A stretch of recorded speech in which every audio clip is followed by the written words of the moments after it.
Kecerdasan buatan atau AI ini benar-benar lagi ngubah dunia penelitian secara fundamental. Alat baru ini emang bisa mempercepat penemuan di lab dan perpustakaan. Tapi, di sisi lain, ini juga memicu perdebatan panas soal integritas, kepemilikan, dan ya masa depan pengetahuan itu sendiri. Coba bayangin deh, Anda punya rekan peneliti yang nggak pernah tidur, bisa baca ribuan jurnal dalam sekejap, dan nemuin pola-pola yang mungkin kita lewatin. Kedengarannya kayak fiksi ilmiah ya, tapi ini udah jadi kenyataan. Jadi pertanyaannya sekarang, bukan lagi apakah AI bakal jadi bagian dari dunia akademis, tapi gimana cara kita memanfaatkannya. Oke, ayo kita bedah lebih dalam. Sebelum tidak ngomongin kontroversinya, penting banget buat kita paham dulu kenapa sih AI ini menarik banget buat para peneliti. Soalnya potensinya buat mempercepat riset itu luar biasa. Nah, lihat ini. Ini nunjukin dampak AI yang luar biasa banget pada salah satu tugas yang paling makan waktu dalam riset, tinjauan pustaka. Proses yang dulunya bisa berbulan-bulan, sekarang bisa kelar cuma dalam hitungan menit. Ada aplikasi kayak Konsensus yang pakai AI buat nyaring jutaan artikel, terus disajiin dalam bentuk ringkasan komprehensif. Ini benar-benar terobosan kan? Jadi AI ini berperan di mana aja sih? Kita bisa bagi jadi 3 tahap utama. Pertama, pengumpulan data. AI bisa menyaring informasi dalam skala yang, wow, nggak kebayang deh. Kedua, analisis. Dia bisa nemuin koneksi dan wawasan yang mungkin tersembunyi. Dan yang ketiga, validasi, di mana AI ngebantu kita nguji hipotesis dan nerapin solusi baru. Dan ini nggak cuma soal data yang gede-gede aja loh. Buat tugas sehari-hari, AI itu bisa ngebantu bikin draft awal, ngeringkas makalah yang rumit, bahkan ngurusin sitasi dan referensi yang suka bikin pusing. Intinya, semua ini ngebebasin waktu peneliti buat fokus ke hal yang paling penting, mikir kritis dan berkreasi. Nah, itu yang belum bisa digantiin sama mesin. Tapi, dengan kekuatan sebesar ini, muncul juga pertanyaan-pertanyaan besar.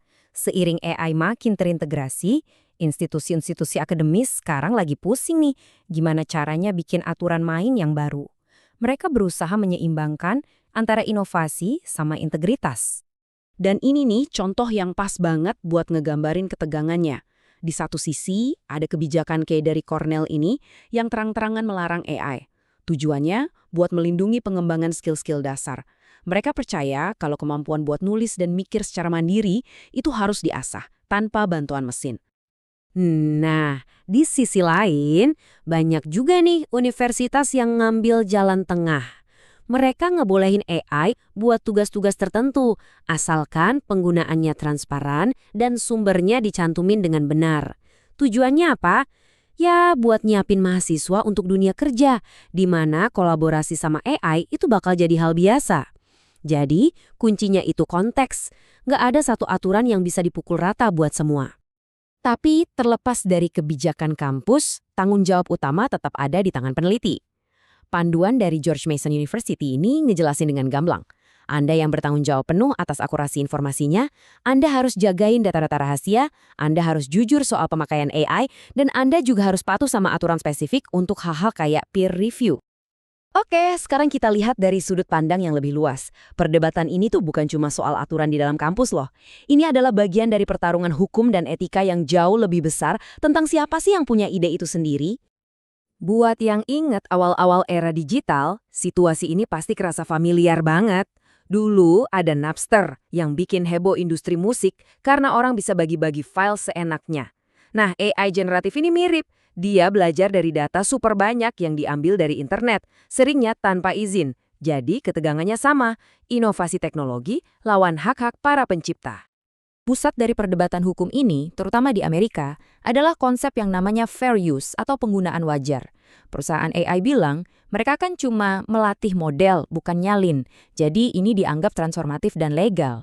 Tapi di sisi lain, para kreator ngelihatnya ini sebagai pencurian kekayaan intelektual dalam skala masif. Dan skala masalahnya itu bikin kaget. Coba lihat, dari satu set data yang dipakai buat ngelatih AI aja, ditemukan lebih dari 70.000 buku bajakan. Angka ini nunjukin betapa banyaknya materi berhak cipta yang jadi fondasi dari banyak model AI sekarang ini. Kutipan ini bener-bener ngerangkum argumen etisnya dengan pas. Intinya, kalau karya kreatif itu ibarat bahan bakar yang ngejalanin mesin AI, masa iya sih para penciptaannya nggak dapat kompensasi apa-apa? Nah, ini pertanyaan utama yang lagi diperdebatkan di pengadilan dan parlemen di seluruh dunia.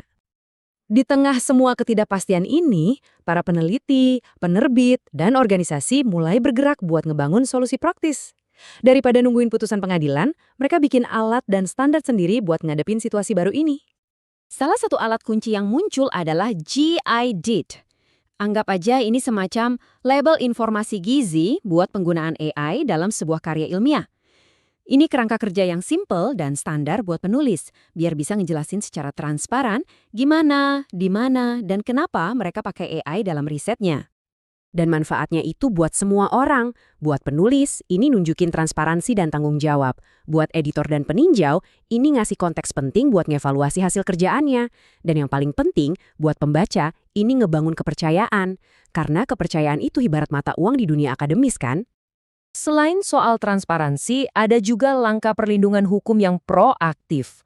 Organisasi seperti The Authors Guild gak cuma diam nunggu.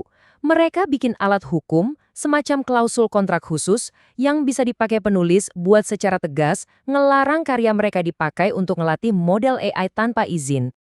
Semua aturan dan pagar pengaman ini pada akhirnya ngebawa kita ke beberapa pertanyaan yang sangat mendasar. Dengan membangun ini semua, kita nggak cuma ngatur teknologi, tapi kita juga lagi ngebentuk hubungan kita sama teknologi itu. Dan pada akhirnya, ngebentuk masa depan cara kita belajar. Ini nih tantangan besarnya, sering disebut masalah penyelarasan.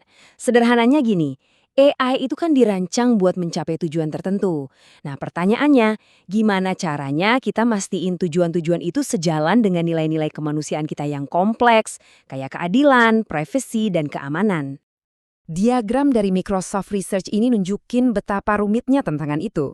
Ini bukan sekedar soal baik atau buruk. Ini tentang ngajarin mesin buat paham seluruh spektrum nilai manusia yang kompleks, biar bisa ngindarin hal-hal berbahaya, kayak bias atau informasi yang menyesatkan. Bisa dibilang, ini salah satu tantangan terbesar di zaman kita. Jadi, poin utamanya adalah visi akhirnya itu bukan AI yang ngerjain tugas kita. Visi yang lebih ideal adalah AI sebagai mitra berpikir. Sesuatu yang bisa kita ajak diskusi, yang bisa menantang asumsi kita, dan yang ngebantu kita ngelihat masalah dari sudut pandang baru. Pada akhirnya, ini bakal melengkapi dan memperkuat kecerdasan kita sendiri. Pada akhirnya, pilihannya ada di tangan kita. Apakah kita bakal pakai teknologi luar biasa ini buat ambil jalan pintas, buat mengotomatiskan cara kita berpikir, atau kita bakal gunain teknologi ini sebagai mitra buat mendorong batas-batas pengetahuan dan kreativitas manusia lebih jauh lagi. Pilihannya ada di tangan kita.